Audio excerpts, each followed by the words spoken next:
Magandang gabi po sa bawat isa. Magsimula na po tayo sa ating date sa ating Panginoon. Pwede po ba tayong tumayo? Tayo po ay manalangin. Panginoon, maraming salamat po sa gabi na to. Salamat po sa patuloy na kalakasan. Karamihan po sa amin pagod sa maghapong trabaho or eskwelahan. And even po yung sa mga nasa bahay, nakakapagod rin po, lalo't napakainit. Pero salamat po sa patuloy na kalakasan na pinagkakaloob mo. Tunay nga po, Lord, na the joy of the Lord is my strength. Nakakapagod, pero ikaw po yung patuloy na nagbibigay ng kalakasan sa bawat isa. Panginoon, dalangin po namin sa iyo na pakasaliksikin mo po yung aming mga puso sa mga oras na to. Kung meron pong nakatago ditong karumihan sa aming puso, sa aming isipan, mga nagawa po or nasabi na hindi kalugod-lugod sa iyo, patawarin mo po kami. At nawa, Lord, madulutan ka po namin ng kaligayahan sa lahat po ng aming gagawin ngayong gabi. Hindi po maging parang ulit-ulit lang na kailangan lang gawin. Kaya kami narito, Panginoon, sapagkat nais ka po namin na mas makilala pa, nais pa po namin na mas lalo pong mapalapit sa iyo, at nais po namin na mas lalo pong malaman yung kalooban mo sa bawat isa. Salamat po sa iyo, Panginoon. Ito pong aming dalangin sa pangalan ng aming Panginoong Jesus. Amen. Amen. Sige po. Tatandaan niyo po yung inawit natin last week, tagumpay. So ulit-ulitin po natin to kasi yung tagumpay binigay na sa atin ng Panginoon. Siguro mas alam na natin siya ngayon kaysa last week.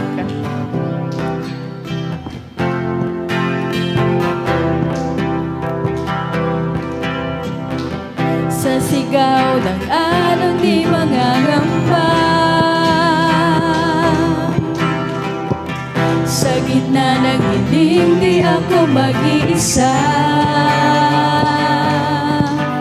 Hindi matatakot, hindi matitinag, pagkat ikaw, O Diyos, ang aking pag-asa. Once again. Sa sigaw ng alon di mangangamba, sa gitna ng dilim di ako mag-iisa. Hindi matatakot, hindi matitinag, pagkat ikaw, O Diyos, ang aking pag-asa. Once again. Sa sigaw ng alon di mangangamba,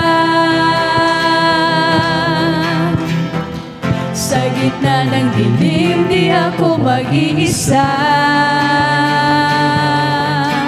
Hindi matatakot, hindi matitinag, pagkat ikaw, O Diyos, ang aking pag-asa. Wala nang hahanapin pa. Wala nang hahanapin pa, pagkat, O Diyos, sapat ka na. Pag-ibig mo, kanlungan ko, pangako mo, sandigan ko. Once again, wala na. Wala nang hahanapin ka, pagkat, O Diyos, sapat ka na. Pag-ibig mo, kanlungan ko, pangako mo, sandigan ko. Narito na. Narito na. Narito na. Ang tagumpay ay narito na. Narito na. ay narito na. Narito na, narito na. Ang tagumpay ay narito. With conviction, narito na, narito na. Ang tagumpay ay narito na.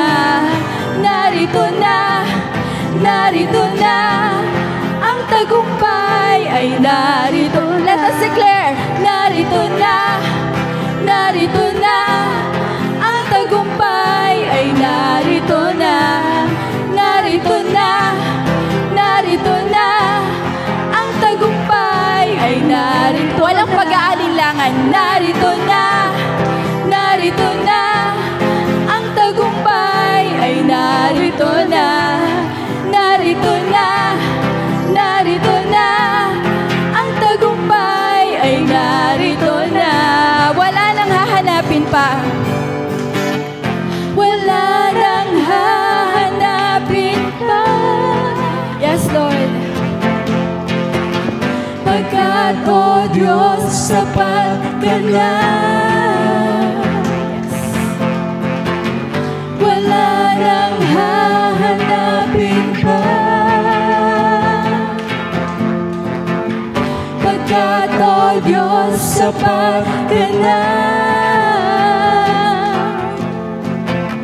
Pag-ibig mo, kanlungan ko, pangako mo, sandigan ko. Pag-ibig, pag-ibig mo, kanlungan ko, pangako mo, sandigan ko. Yes. Ako po naniniwala kaya nandito tayo. Kasi naniniwala tayo na ang Diyos po yung ating sandigan. Amen po ba? Siya yung muog. Siya yung maaasahan natin. Sabi nga po dun sa Psalms 22, You are my hiding place. Pag daw po sinabing, You are my hiding place, parang, Lord, natatakot ako. Ikaw lang yung katapangan ko. Lord, mahina ako. Ikaw lang po yung magpalakas sa akin. Lord, nangangailangan ako. Ikaw lang yung kailangan ko. So, ito po ay isang old song, pero damahin po natin yung awitin at sabihin natin sa Panginoon na kailangan natin siya. The reason why we are here tonight, dahil kailangan natin siya. Diba po? So, let us sing this song.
Let the weak say I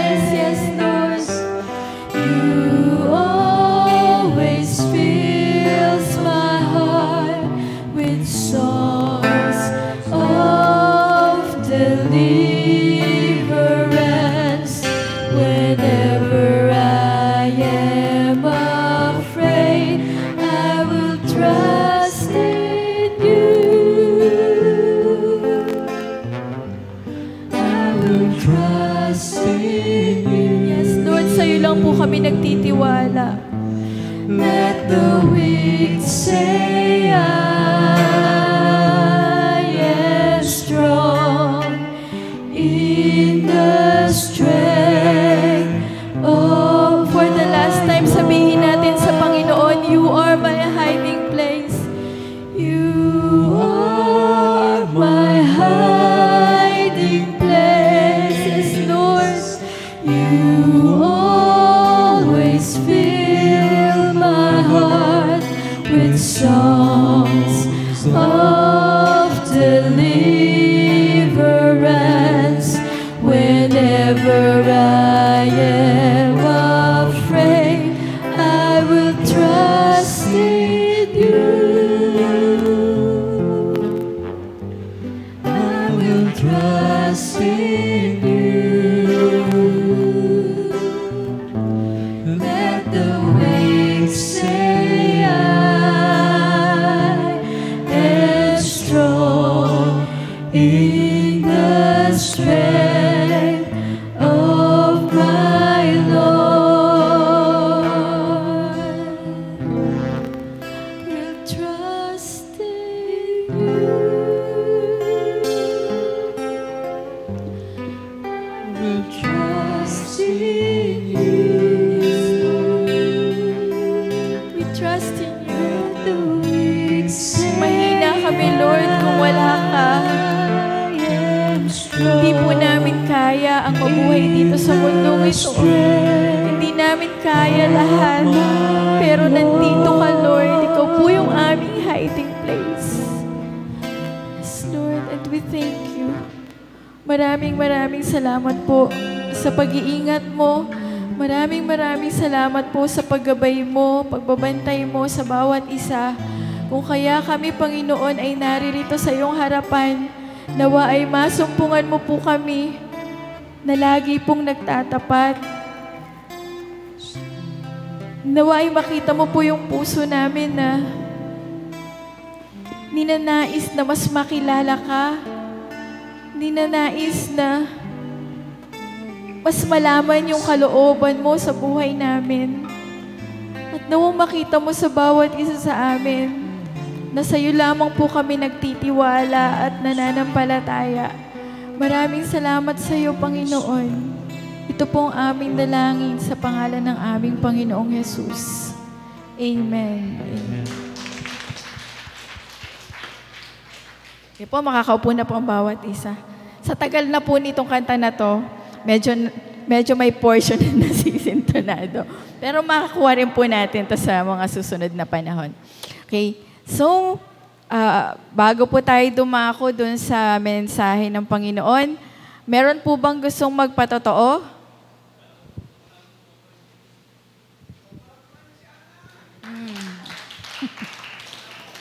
Ako'y nagpupuri at nagpapasalamat sa Panginoon dahil sa pag-iingat niya sa amin, lalong-lalo na sa akin dahil kanina nga, nandun nga ako kila Malo, bigla akong parang umikot ang paningin ko. Tapos dali-dali akong pumunta nga sa kwarto dahil kung hindi ako nakakapit, babaksak nga ako.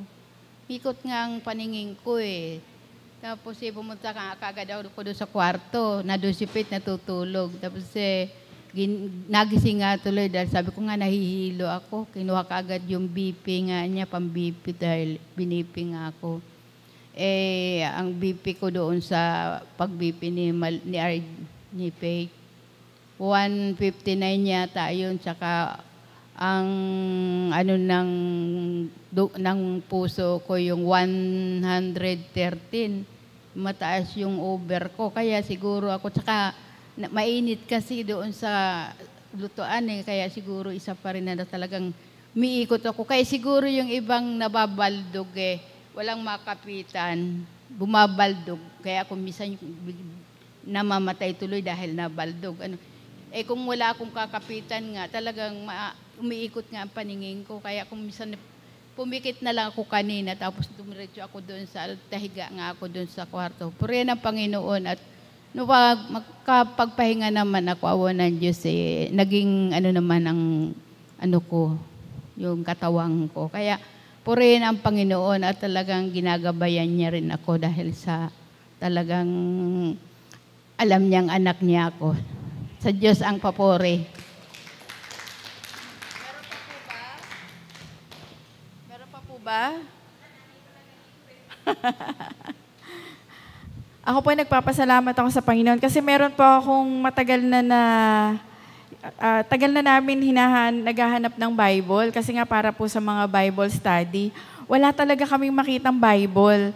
Meron po akong chinat sa in-email sa TGP, September pa, napakatagal. Ang kulit-kulit ko, inukulit ko siya. Talagang wala pa din, wala pang nakaschedule, ganyan. Tapos nung Monday, nag-pray ako, sabi ko, Lord, sana bigyan mo na kami nito, kailangan po ng church, lalo yung mga Bible study, yung mga bata. I thank God, sumagot na siya. So ngayon, ang problema na lang po yung kukuha kasi sa Paranaque po kukunin. Pero talaga pong sumasagot ang Panginoon. Tapos, di ba po sabi sa balita nung mga nakaraan, mas titindi pa po yung init, no? Pero alam ko maraming nananalangin kasama natin. Dahil sabi raw nung last time sa balita, baka daw nagsasubside na. And sa Quezon City nga po, medyo malamig-lamig na kumpara nung mga nakaraan. So, salamat po sa Panginoon. Wala na po ba? Diyan sa likod, wala po ba? Sige, kasi po kapag pinapapurihan natin, sabi nga sa Book of Psalms, "Oh, magnify the Lord." Itinataas. Kumbaga, di ba may magnifying glass? Alam niyo po yung magnifying lens? Yung kahit maliit na sulat yan, pag tinapat mo, lumalaki yan. Ang Diyos malaki naman na talaga eh. Pero kapag pinapupurihan po natin, lalo pong nakikita yung kagandahan ng Panginoon. Lalo pong nakikita yung kapangyarihan ng Panginoon. Kaya kung meron po tayo pagpapasalamat, ipagpupuri sa Panginoon, pagsigawan po natin, "Oh, magnify the Lord." Di ba po? Wala na ba? At tinatawagan ko na po yung ating mensahero ngayong gabi.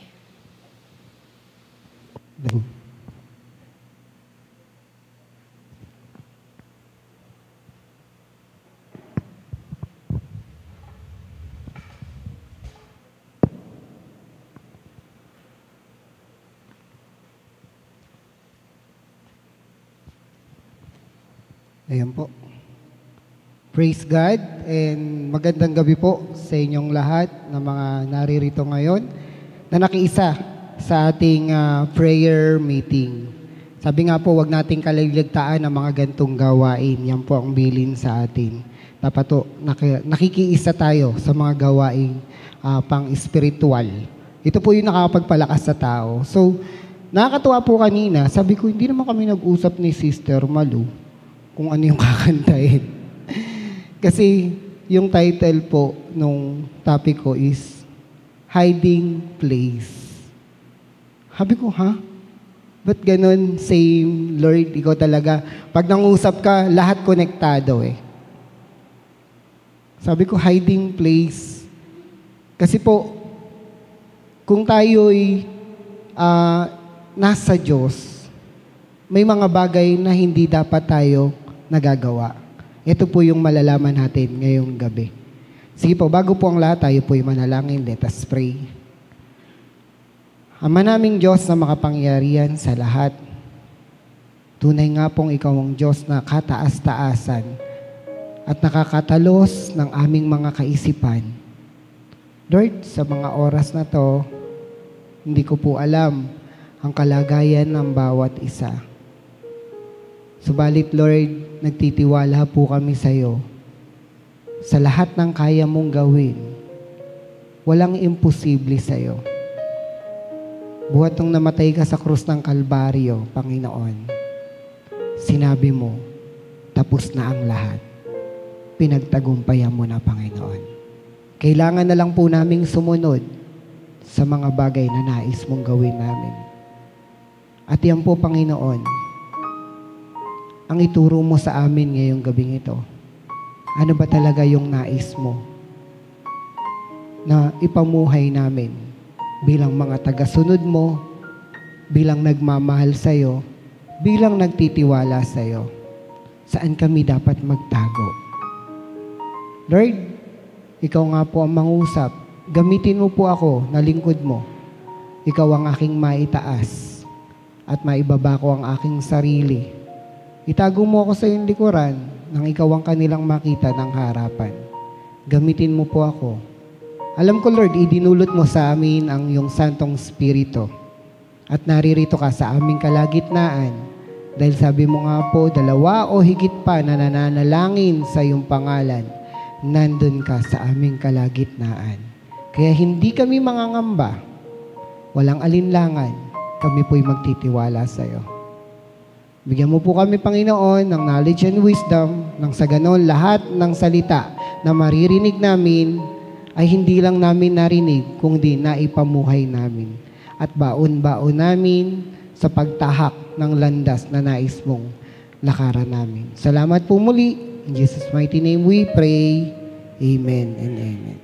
Yan po. Sabi ko nga po kanina is hiding place. Kanino nga ba tayo nagtitiwala? Kasi naalala ko po yung unang nandito po ako.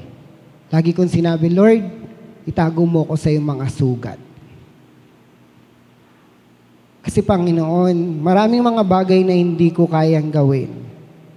Maraming mga bagay na nagagawa ko pa rin. Yun yung sinabi ko po noon. Kasi po, bilang mga Kristiyano, meron daw tayong mga bagay na hindi pa rin nawawala sa atin. May mga bagay na naipamumuhay pa rin natin. 2 bagay po ito. Number 1, sabi po, bilang mga Kristiyano, nagagawa pa rin daw natin yung allowing yourself, fear controls you.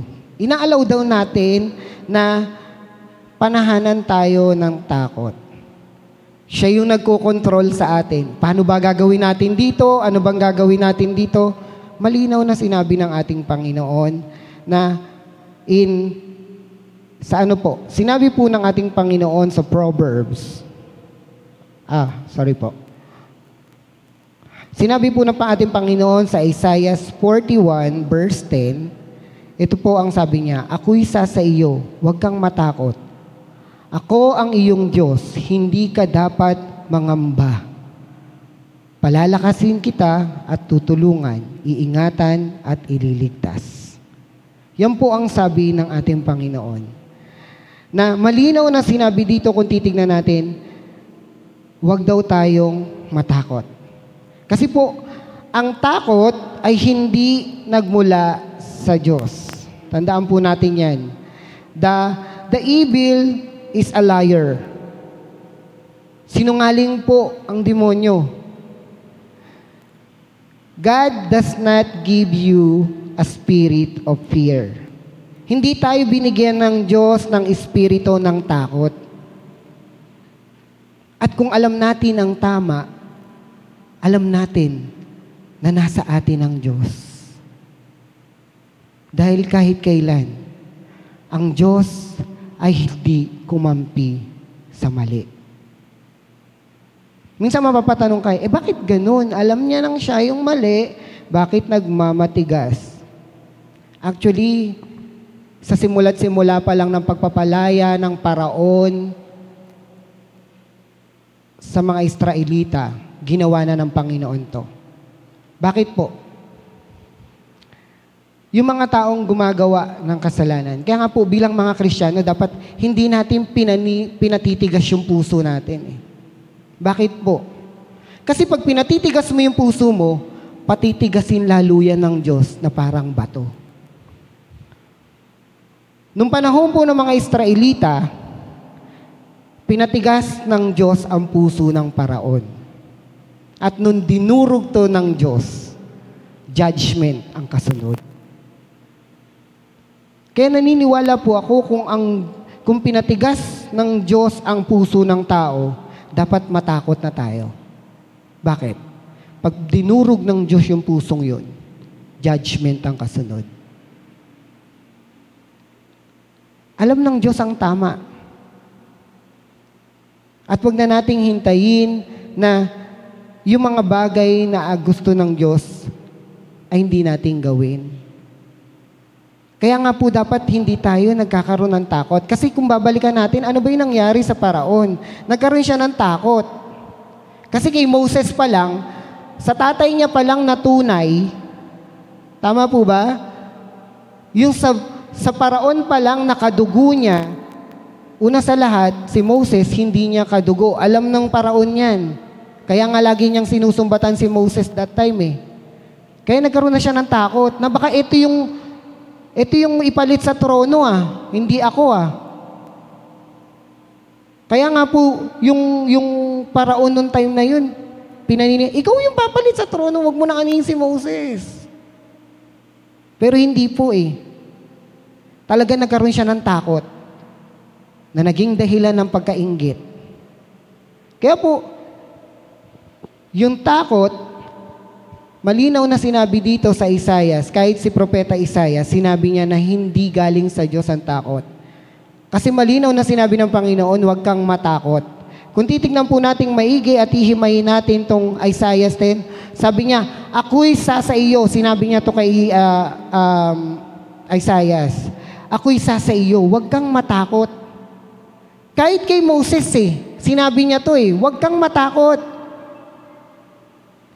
Anong ginawa ni Moses? Hindi siya natakot. Lumaban siya sa katotohanan. Dahil alam niyang totoo, nakakampi niya ang Diyos. Kaya huwag tayong matakot. Lumaban tayo sa katotohanan. Kasi ganun yung ginawa ni Moses. Ano yung gagawin? Ganito ang gawin mo. Ganito ang gawin mo. Ganito ang gawin mo. Sa tuwing pupunta siya sa Paraon, yun yung ginagawa niya. Kung ano yung sinabi ng Diyos. Hindi siya natakot. Dahil malinaw na sinabi dito, hindi kita pababayaan. Ako'y sa iyo, huwag kang matakot. Ako ang iyong Diyos. Hindi ka dapat mangamba. Huwag tayong mangamba. Kung ano man yung mga laban natin, huwag tayong mangamba. God is with us. Sabi ng Panginoon, palalakasin kita, tutulungan, iingatan at ililigtas. Napansin niyo po, hindi naman tayo pinagkukulang ng Diyos Nagkulang po ba ang Diyos? Hindi tayo nagkulang. Kasi alam ng Diyos kung ano yung laban natin. Alam niya kung ano yung pangangailangan natin. Kaya God will provide everything. Kaya nga po, every Sunday, sabi ko, Lord, nakikita kong iniingatan mo kami. Hindi kami nababawasan, bagkos pinalalago mo kami. Pinayayabong mo ang tahanang ito. Kaya naniniwala po ako, Lord, na kapag napagtugumpayan namin ang mga labang ibinigay mo sa amin. Actually, hindi naman yan Ang problema galing sa demonyo yan Yung itong mga labang inalaw mo para sa aming tahanan. Pag napagtagumpayan po namin, alam namin, Lord, alam namin na mas maganda pa ang idudulot mo. Mas maganda pa yung iahayag mo. Kaya ready na po kami. Actually, hinahanda ka ng Diyos sa mga plano niya. Kaya nga po yung number 2, ang nagiging problema, hinahanda ka ng Diyos pero yung mouth mo, hindi mo binabantayan. Bakit? Speaking words curse. Madalas, nagsasabi tayo ng mga bagay na nagiging curse din natin. Bakit? May fear ka, sasabihin mo kung ano yung mga bagay na baka hindi natin yan kaya. Baka hindi natin magawa to. Saan tayo kukuha ng pera? Wala naman tayong pera. Take note yung mga sinasabing negatibo. Kasi malinaw ang sinabi ng Bible sa Proverbs. Sabi po sa Proverbs 18 verse 21, ang buhay at kamatayan ay sa dila nakasalalay. Saan daw po nakasalalay? Sa dila. Makikinabang ang bunga nito, ang dito ay nagmamahal. Malinaw po na kung ibubuka ng ating dila yung mga bagay na yun ang mangyayari. Kasi yun yung dinideklara ng bibig mo. Bilang mga Kristiyano, dapat positibo ang dinideklara mo sa Diyos. Kaya nga po actually, tayong lahat, hindi na po usapan ng kaligtasan eh. Kung naniniwala ka. Kasi ligtas ka na, ipamimigay mo pa. Di ba? Ideklara mo na. At lahat ng bagay, ideklara mo na. Sabi ko nga po, Lord, I know na may mga plano ka sa Diyos. Alam ko may plano kang maganda rito. Planong hindi namin kasasama. Planong puno ng pag-asa. Inihahanda mo lang ang bawat isa sa mga tungkulin na inatas mo sa amin. Dahil pag dumating na o diniklara mo na yung mas magandang plano mo, ready na po kami dahil alam namin yung battle na harapin namin. Ano yung mga tungkulin ng bawat isa? Naalala niyo po ba yung nakipaglaban ang mga Israelita? Di ba si Moses? Sino yung nag-aangat ng kamay niya? Nakakalungkot nga si Ur. Hindi nila napansin eh. Di ba? Yung kapatid niya, lahat, gagagan sila. Kapag bumababa ang kamay ni Moses, ano nangyayari? Natatalo sila. Kasi alam ng bawat isa kung ano yung tungkulin nila. Hindi pwede ang lahat pupunta sa taas para itaas ang kamay ni Moses. Hindi ganon. Kaya nga po, know your rules or know your position sa laban. Frontline ka ba? Pang sa likod ka ba? Pang gitna ka ba? Kaya nga po, di ba pansinin niyo yung mga military? Kaya nga po, nung tinitingnan ko po, yung military natin, bakit mas gusto ng mga ibang bansa ang military strategy ng mga Pilipino? Merong history sa Korea sa pakikipaglaban. 44,000 na Chinese military versus 1,000 na sundalo. Tanong niyo po kung sino nanalo. At hanggang ngayon, ang mga Koreano, kapag napupunta doon ang mga Pilipino, nagpapasalamat. Dahil ang nanalo, yung 1,000. Yung 44, maraming namatay. Yung 1,000, kahit isa hindi nalagasan. Bakit? Nung tinignan ko po yung history, yung mga sundalo natin, alam nila kung sino ang nasa kanan, sino ang nasa kaliwa, sino ang nasa gitna. Sino yung nasa likod. Hinati nila yung 1,000 na yun. Kaya nga po, pag natalo nitong ng nasa gitna sa kaliwa, yung mga sundalo ng Chinese, aatras sila, abante, eto namang nasa gitna, hahatiin ulit nila yung nasa likod, hahatiin nila daw para may pang nasa likuran. Pag natalo nung nasa kaliwa, yung maghahati sa dalawa, nasa likod, naka-back up yung natira. At hanggang sa ma-move sila ng ma-move, hanggang sa naka-move sila. Noong nakita ng mga Amerikano na ganun yung tsaka lang sila dumating. Pero ang totoo po, umatras daw po yung mga Amerikano that time. Ano po yung sinasabi ko? Ba't ba sinabi yan? Kasi dapat po alam daw natin kung saan tayo nakaposisyon.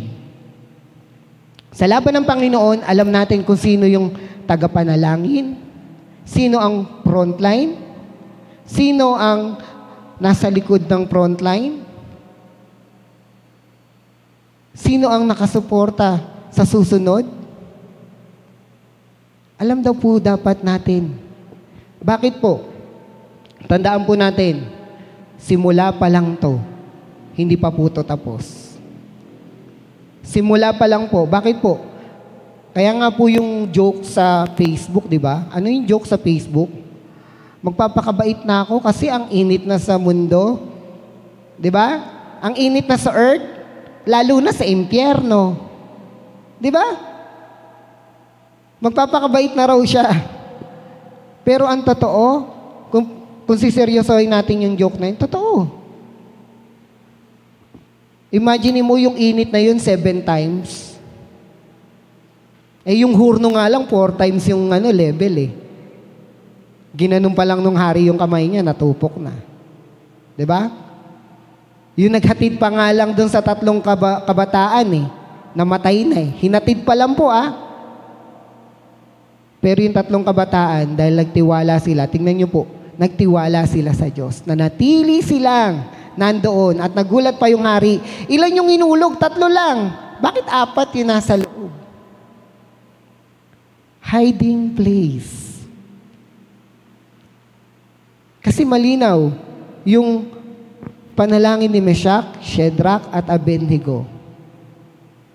Panginoon, nagtitiwala po kami sa iyo na ililigtas mo kami. Pero kahit hindi mo kami iligtas, magtitiwala pa rin kami sa iyo. Kasi ang pagtitiwala sa Diyos, dapat hindi ka naghahanap ng kondisyon. Lord, magtitiwala ko sa iyo, pero dapat walang pero. Kapag magtitiwala ka sa Diyos, diretso. No matter what. Dahil tandaan mo, ang buhay sa mundong ito ay hindi permanente. Kaya nga po magpatayo ka ng bahay eh. Magandang bahay na ipatayo mo, bungalow na, or sabihin na natin palasyo na yan, may swimming pool, maraming kotse. Pero tandaan mo, hindi mo titiran yan ng 100 taon.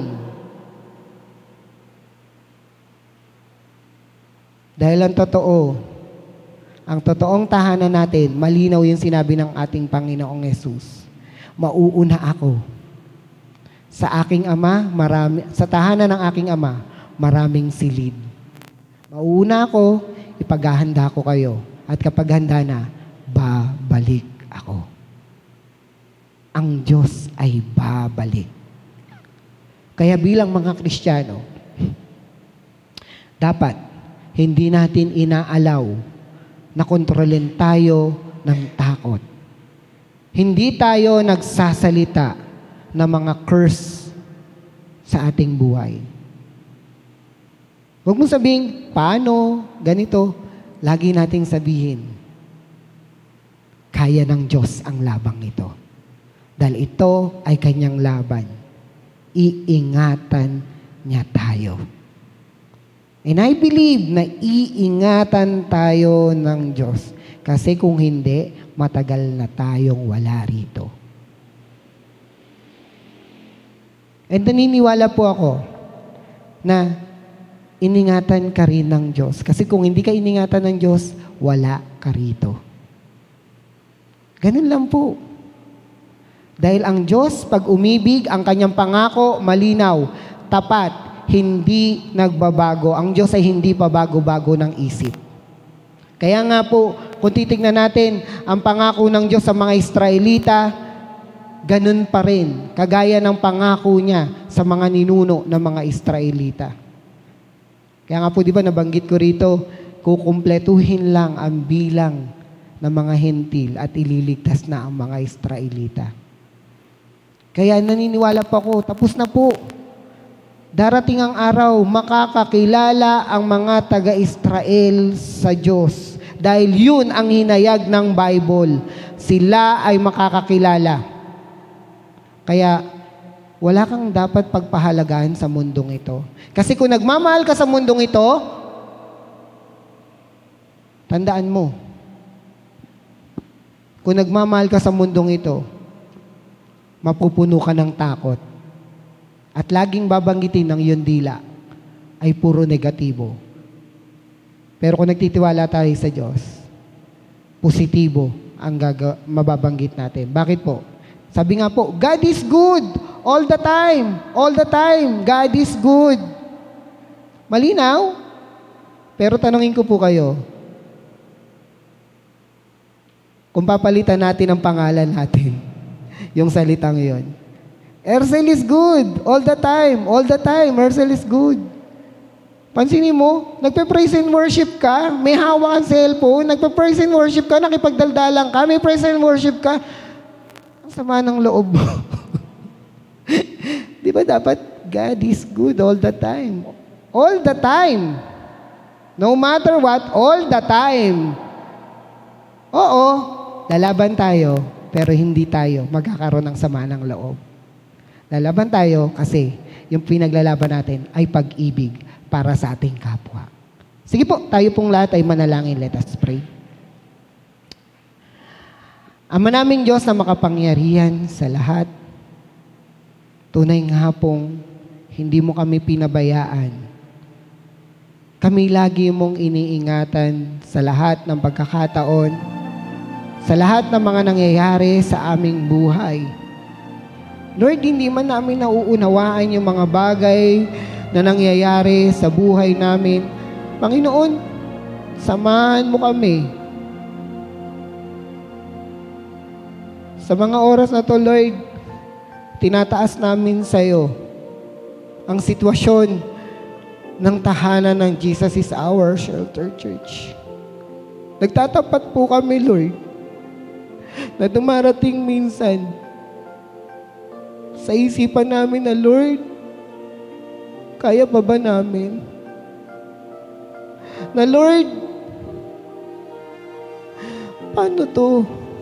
Saan kami? Pero dapat hindi pala ganun, Lord.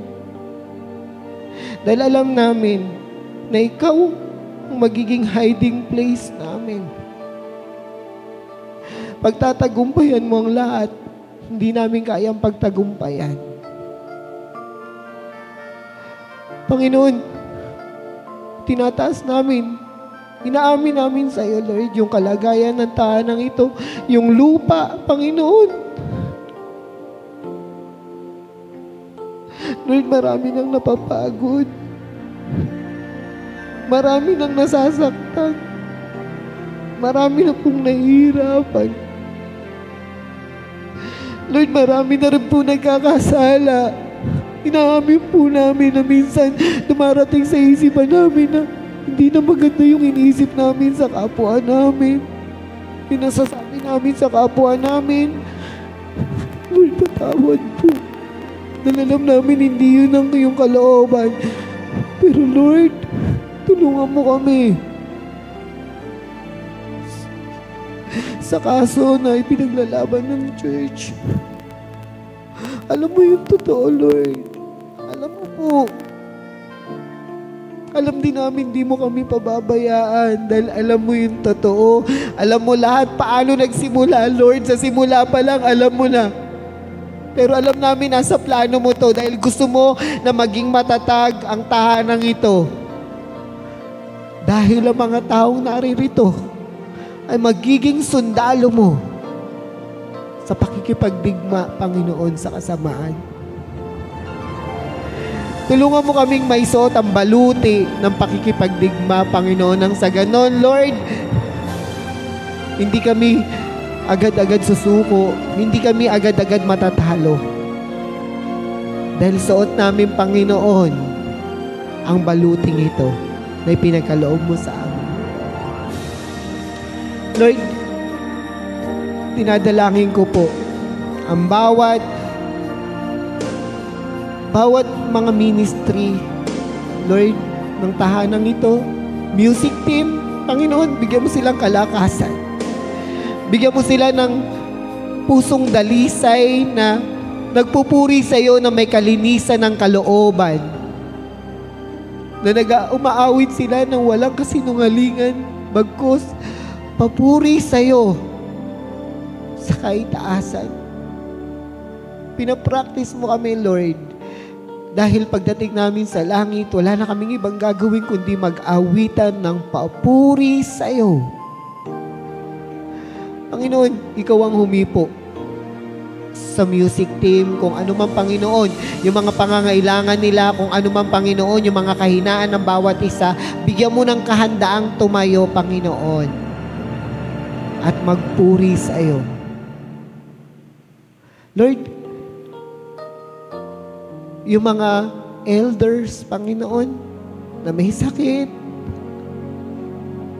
yung mga elders, Panginoon, yung kanilang ministry, yung kanilang mga ginagawa, yung fellowship, Panginoon, naway lalo mo pa pong patatagin at patibayin ang kanilang kalooban. Sa kabila ng lahat ng mga nararamdaman nila, Panginoon, na masakit sa kanilang mga katawan, sa kanilang mga kasukasuan. Panginoon, naway bigyan mo to ng kagaangan. At hindi to maging dahilan o maging hadlang, Panginoon, na sila ay tumigil sa pagpupuri sa iyong pangalan. Lord, dinadalangin ko rin po yung mga young adult, yung mga young pro, Panginoon. Lord, sa pagtatrabaho nila, saan mang lugar, Panginoon, ingatan mo po ang bawat isa. Alam ko po, Lord, iningatan mo na kami. Iniingatan mo kami araw-araw. At ipinuprovide mo yung pangangailangan ng aming pamilya. Dinadalangin ko po, Panginoon, yung mga negosyo ng mga kapatiran. Ipaunawa mo po sa amin, Panginoon, na yun yung pangangailangan namin na nangyayari araw-araw, kaya po yun lang yung kinikita ng bawat isa. Lord, ingatan mo rin po yung pamilya ng mga kapatiran kung malayo sila sa pamilya nila, Panginoon. Kung merong problema, tampuan, Lord, umagitna ka, bigyan mo sila ng kapayapaan, pag-ibig at pagkakaisa. Lord, dinadalangin ko rin po yung mga youth. Salamat, Lord, dahil nakita namin yung pag-ibig mo sa kanila na patuloy na lumalago. Patuloy, Panginoon, yung magagandang plano mo. Nakikita namin yung Panginoon. Salamat po. Nagiging masaya sila sa pagpupuri sa iyo. Naway palakasin mo pa po sila at ingatan sa kanilang mga pag-aaral kung may nag-aaral man po, Panginoon. Lagi mo silang ingatan at naway dala-dala kanila saan man sila mapunta at tulungan mo sila na maibahagi ka, Panginoon. Sa mga oras na to, Panginoon, dinadalangin ko rin po yung mga asheret na nagiging bungad po sila, Panginoon, ng pagwe-welcome sa tahanang ito. Nawa, Panginoon, ikaw ang mag-reflect sa buhay nila nang sa ganun, Panginoon, lahat ng papasok dito ay makikita na welcome ang bawat isa dahil magaang ang puso ng mga asheret na sumasalubong sa kanila. Tulungan mo po sila, Panginoon, sa kanilang mga pangangailangan. Lord, sa sound tech, ikaw po mag-ingat kay Brother Bernard, kay Kuya Joel, Lord. Ingatan mo po sila. Alam mo po, Panginoon, kung ano yung mga bagay na pangangailangan nila, Lord God. Lord, dinadalangin ko rin po yung mga tumatayo every Wednesday, every Friday, Panginoon, yung itinatayo mo sa pulpitong ito para sa prayer meeting. Panginoon, ikaw ang nagbibigay ng knowledge and wisdom sa bawat isa. Salamat po sa buhay ng mga kapatirang ito. Salamat din po, Panginoon, sa pastoral na patuloy mong pinalalago sa mga leaders, Lord. Patuloy mong pinatataas ang kanilang or pinag-aalab ang kanilang mga puso. Lalo na po sa teaching, Lord. Salamat! Dahil pinakita mo sa amin ito at nakikita namin ang kagandahan ng mga bagay na pinagagawa mo sa amin. Lord, yung pastoral na tumatayo sa pulpito, Panginoon, lagi nawa, Panginoon, lagi mo pong ingatan. Lalo na po si Pastora. Alam mo po, Panginoon, ang kanyang mga pangangailangan. Alam mo, Panginoon, yung mga bagay na nasa puso ni Pastora. Mula noon, Panginoon, alam mo kung paano siya naging tapat sa'yo. Nawa, Lord, ingatan mo si Pastora. Alam naman namin, mahal na mahal mo si Pastora. At nawa, mahalin siya ng mga kapatiran gaya ng pagmamahal mo. Na magtiwala sila kay Pastora. Lord, alam namin, maraming nagsasabi na walang babaeng tumatayo sa pulpito, wala kang tinayong leader na babae. Pero Lord, nakita namin, hindi tatayo si Pastora, Lord, kung hindi mo nilagay dyan, Lord. At hindi kami magiging malakas dahil kay Pastora na tumayo para sa aming lahat. Kaya ingatan mo siya, Lord. Bigyan mo siya lagi ng kalakas. Patawad po kung nasasaktan namin si Pastora Joy. Kung meron mo mga kapatid ang nakakapagsalita sa kanya, na hindi namin alam, Panginoon, kung ano yung kabigatang nabibigay namin kay Pastora, pero lagi mo siyang palakasin. Lagi mo siyang ingatan, Panginoon. Salamat sa buhay niya na pinagkatiwala mo sa kanya at pinagkatiwala mo sa mga kapatiran. Salamat po. Salamat, Lord. Lord, sa mga board na patuloy na kumikilos sa taanang ito, bigyan mo po ng kalakasan ng bawat isa. Bigyan mo po ng pag-asa, Panginoon. Bigyan mo ng katatagan. Bigyan mo ng kauhawan, Panginoon. At nawa, Panginoon, bigyan mo rin po sila ng knowledge and wisdom na sa ganun lahat ng desisyon na mabubuo ng board, Panginoon, ay hindi nila kagustuhan, kundi kagustuhan mo. Yun yung plano mo. Ingatan mo rin po ang bawat miyembro ng board, Panginoon. Alam ko, Lord, na mapagod na rin sila. Alam ko, Lord, marami na rin silang daladalahin at alalahanin. Pero patuloy sila, Panginoon. Patuloy po sila na naninindigan. Patuloy sila, Panginoon, na nagtitiwala. Ikaw ang mag-ingat sa kanila. Huwag mo silang pabayaan. But Lord, alam namin, hindi mo sila pinabayaan. Lord, sa mga oras na to, dinadalangin din po namin yung mga tao na dadalhin mo pa o idadako mo sa tahanang ito. Salamat po, Panginoon, dahil pinagkakatiwala mo sa amin ang maraming tupang naliligaw. Salamat po. At nawa ang lahat ng kapatiran, Panginoon, ay maging maingat sa kanilang mga pananalita, sa kanilang mga puso, at magkaroon ng pag-ibig na ibinigay mo sa amin. Bigyan mo rin po kami ng kapayapaan. Sabi mo nga po, Panginoon, ang kapayapaang iniwan mo ay hindi makikita sa mundong ito. Kaya Lord, alam namin, you are my hiding place, our hiding place, Lord. Sa iyo po kami nagtitiwala.